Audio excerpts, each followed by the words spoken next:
All right, all right, all right. There we go. And we are now live. And now we're also recording here from the headquarters of The Spark, the headquarters of Conceit Media. Clayton Hester here, your friendly neighborhood creativity news guy and innovation news guy. And so we're streaming at you live here from the headquarters. The headquarters. This is Studio A. There's Studio B downstairs. It also happens to be a library, a personal library, not public, but the multi-purpose spaces. That's the future, right? All of that good stuff in mind.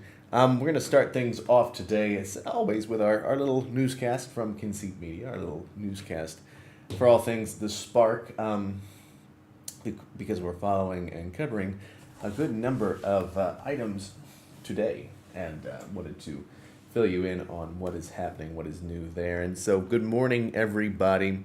It is a good morning indeed, and certainly by the time some of you see this as we play it back throughout the day, it'll be afternoon and evening.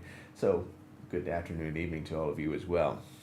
But in the meantime, we'll be streaming here, and again, just wanted to remind you, in case you stumble onto this and you didn't get here because of the Spark, head on over to www.thespark.buzz, and that is where we have all of our good news and newsletter information, all of that creativity news, that content that is meant to make you a cutting-edge creative, make you sharper, and to hone those creativity skills. That's the idea. That's the premise. And I think we can get there together, and iron sharpens iron, as they say, and so hoping to get there together. And one of the main stories that we're following here is that former Google CEO Eric Schmidt is talking about how AI is going to revolutionize science, right? So he's talking about how basically through NVIDIA, NVIDIA has created this digital twin of the planet, right?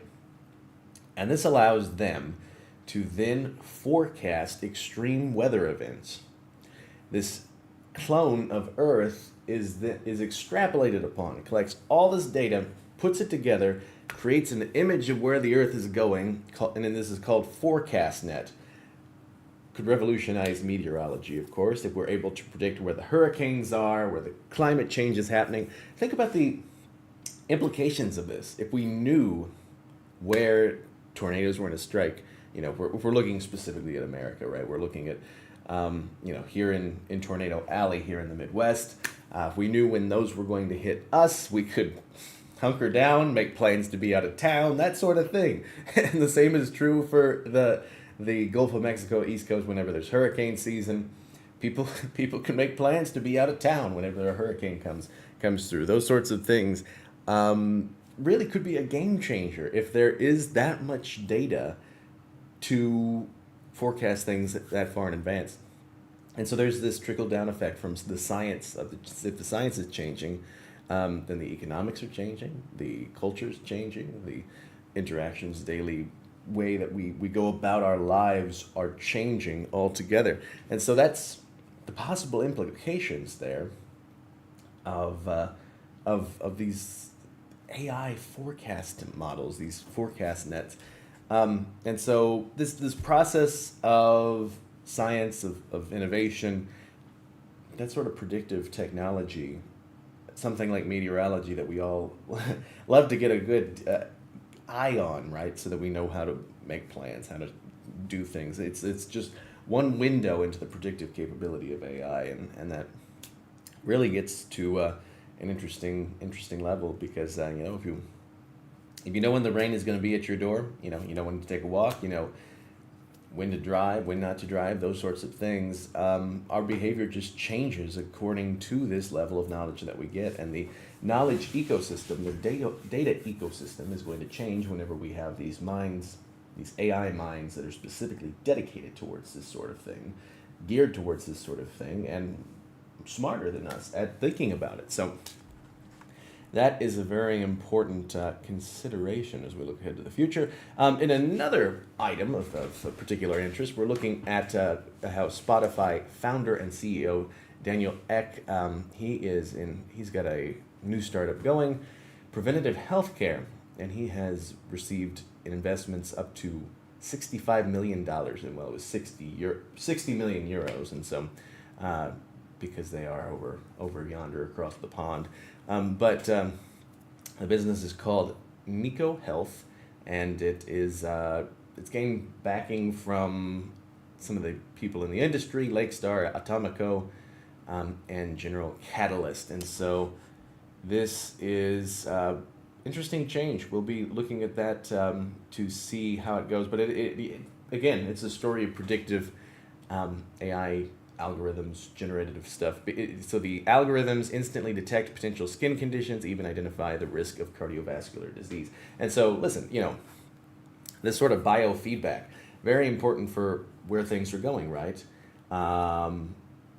Google Lens, right, is now gearing towards the ability to look at spots on your skin and say, hey, look, this might be something you got to get checked out by a doctor, and so that's also something to be mindful of, is that these different lenses are absorbing that preventative aspect, the health biofeedback aspect. So we know more about ourselves because lenses that were completely unrelated, just meant to help me, look up what kind of plant this is, right, or something like that Google Lens would do, or what kind of obscure antique this is I found at the store, something along those lines.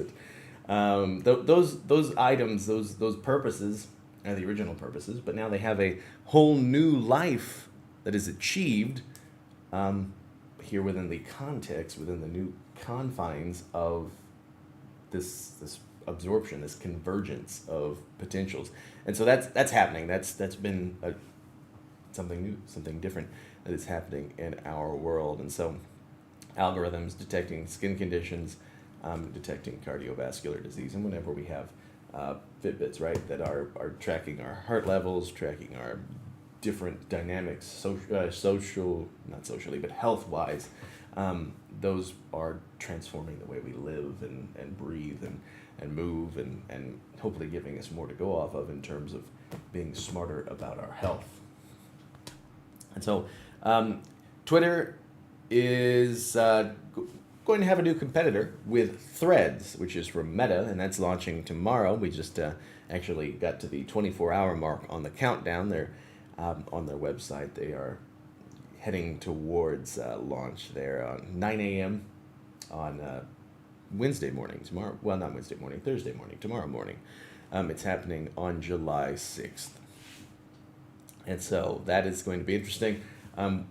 Whether or not this poses a threat to Twitter, I guess that depends on who you are. We know, we heard the whole conversation around Mastodon as a competitor to Twitter, so we don't hear as much about that. Whether or not that means it's true or not, it may just be, our attention deficit kicking in, where we don't follow through on what that means, that it's no longer in the public eye. That could be something as well. And so always important to think about those sorts of contextual pieces, whether or not that Twitter is in a situation to bounce back from some of the different things, whether it was ever in that much jeopardy at all. That's the real question, whether it was just the buzz.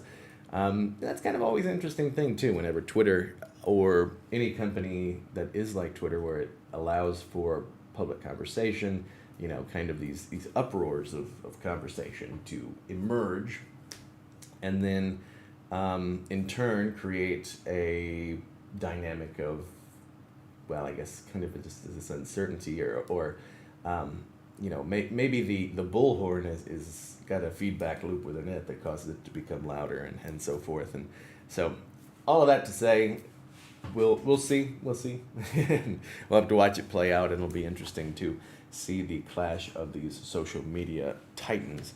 Another conversation. July 4th is wrapped up. We have moved to July 5th. That day when all the pieces and parts have to be cleaned up. The parachutes have to be gotten off of the roof, and all of those sorts of things. The smoke balls go down the drains, and all those different things. But are drones going to become the new pyrotechnics? Because some cities are replacing their fireworks displays with drones. Is that going to be the future of how we celebrate Independence Day? Is that going to be the thing, the eco-friendly alternative, something that we do as these sorts of ways to, bring in the public and altogether bring in optical, kind of excitement, those different public and spectacles and so forth. But is that going to be the way to do it? Maybe eventually we bring in holographs, that sort of thing. That could always be fun too. All those are possible. We've got another story, and this one is one that I've been thinking about. Well, it's in the context of something I've been thinking about. What if we created news as a two-way pipeline, right? Instead of just bringing the information, bringing the news, and delivering it to people, it became an opportunity for problem solving. So there are these models of crowdsourcing. Innocentive is one model of crowdsourcing different solutions, those sorts of things. These are ways of simply bringing, probably most often, company problems to the public and saying, hey, look, we want some solutions to this sort of thing, some help with this sort of thing. So what the Spark is doing now is experimenting with the idea of crowdsourcing solutions to the news's problems. So, I follow an entrepreneur named Sean Purry, and he once made the remark, and although he's worked at newsletters and things like that, news and stuff like that, the news is basically bringing other people's problems and making them your problems, which to a good degree is true, which has kind of informed my philosophy of going into building a news organization. And so part of that I have thought of is what if we took the problems of the news and made them into challenges? What if we brought the issues that people are facing into a new light, where they are opportunities for us to exercise our creative problem solving? And so that's been part of it. I've got a section of the Spark today called Crowd Solve. And so the issue I brought was regarding St. Paul Island. It's in the Bering Sea, and this island is dependent upon its snow crab industry. And the snow crabs are disappearing because of climate change. It's causing the environmental shakeup, ecosystem shakeup. And so this is causing decline in tax revenue, basic functions, those sorts of things. And this may be one where perhaps we have a spin-off newsletter or something like that really gets into the weeds more than a short newsletter can do. But that's also something to think about, is that these sorts of things present opportunities. What do we do for something like this, where nature is causing such a shakeup, causing such a problem for this island, this isolated community that is dependent upon these pieces all fitting together and making it work for them, making the system work? And so those are opportunities perhaps for us to exercise creative problem solving. You can go to www.thespark.buzz. You can sign up for the newsletter, hit reply, and let us know, because, hey, this is something where I imagine if once we get people engaged, we can then proceed to communicating these sorts of solutions with the people that are best able to execute them. And so that's been part of the philosophy of that, part of what we can do with that, part of where I see that going. And so that's part of it. And one of the other things you can do while you're at www.thespark.buzz, and that is kind of a mouthful, but hey, we've got it going. Head on over there, and you can look at the very top. At the very top, you'll be able to see our group, our community, Spark Space. Click on that. You can head on over to Discord and join it there. Discord, if you don't have it yet, it's an amazing spot because there's so much that can be integrated into it. Right now, I'm being able to integrate some of the top trending stories to auto-post there, different items that can be communicated and delivered through Discord and brought into it. And I'm working on a bot, really, that helps to actively brainstorm solutions to various problems to help guide people through the creative process, to help sharpen that cutting edge, that creative edge. And that's going to be part of what we do in Discord as well, is to come up with ideas, to make it a creativity laboratory, to just make it a spot not only where you've always got a mind that's a chatbot language model based, where you can always be bouncing ideas back and forth, but also a spot where other people see your idea and openly dialogue with it.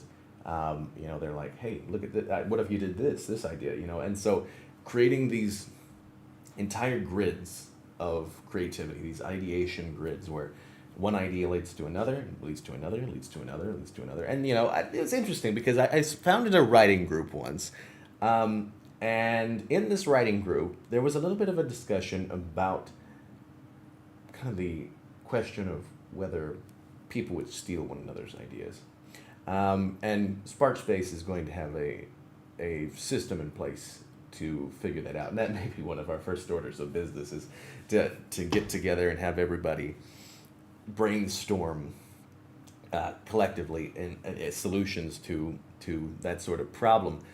But within that, the solution that I see, really just a collaborative effort. But within that writing group, there was concern about whether people would steal one another's ideas. Oftentimes, I find it interesting because I don't know that I know anybody that actively sets out to steal other people's ideas. In my opinion, usually the people that have enough gumption and willpower to actually make anything also have the gumption and willpower to come up with something original. And it's most often my finding, or at least it seems to me, that people are just too lazy to to steal other people's ideas and run with them. Just because finishing anything takes passion, and if you don't have that original passion, then that may be the culprit there. But that may be my cynical view of but it also has good implications. Hopefully that people are honest and not pilfering other people's visions. So that's all things to consider, but in due time, and we'll get to that. But go over to www.thespark.buzz, and if you haven't already, subscribe and join us there. And we will be, as always, bringing you every weekday new stories of the creative process of innovation playing out around us, all to hypercharge your pattern recognition software that's just hard-coded into your brain, right? The ability to stay curious, to see the world around you, and just have that beautiful brain of yours piece it together. And once you get into the habit of just letting your mind just take it all in, put it all together, creativity just becomes the air we breathe, the water we swim in. It's just like a bird and a fish in the water, and the bird in the air and the fish in the water. But you know how it is. Sometimes it's vice versa. But all of that together, pattern recognition, those sorts of things. We want to hypercharge your creativity, and that's the goal of the Spark. www.thespark.buzz. Head on over there, and part of it too was that we'll be bringing you updates about how Conceit TV, this thing right here you're watching, becomes much more than just a few pieces of media on loop constantly. It will soon, with your help, become a 24/7 news channel, AI-driven, crowdsourced news-driven, bringing together all of this good information, turning it into a faucet, a pipeline of information and inspiration. And so that's going to be the Conceit TV, and in the future, it'll be brought about as this new next generation of what linear TV is. This turn it on, and you're inspired by something new. Turn it on and you're surprised at what you see, and it gets your mind going, gets you inspired. All those different things. That is what the Spark is here for. That is what Conceit TV is here for. And we want to make it possible, and so we want to help. We want your help in making that possible. So head on over to the Spark, www.thespark.buzz. You can subscribe to the newsletter there to get updates on that, and join SparkSpace, the Discord, there on the top of the website, and you'll be able to participate actively in helping to build it. You can become a part of our online community, and we will build it together. And so I want to thank you all for joining me this morning. I really do appreciate your time. Anytime you spend with me, your time is valuable, and so are you. And so I appreciate you all joining with me here and being with me. And so I hope that you got something out of this and get something out of the Spark and get something out of Conceit TV, because we're going to make it big. We're going to make something new happen very soon, something really interesting I think you'll want to stick around for. So until next time, Clayton Hester signing off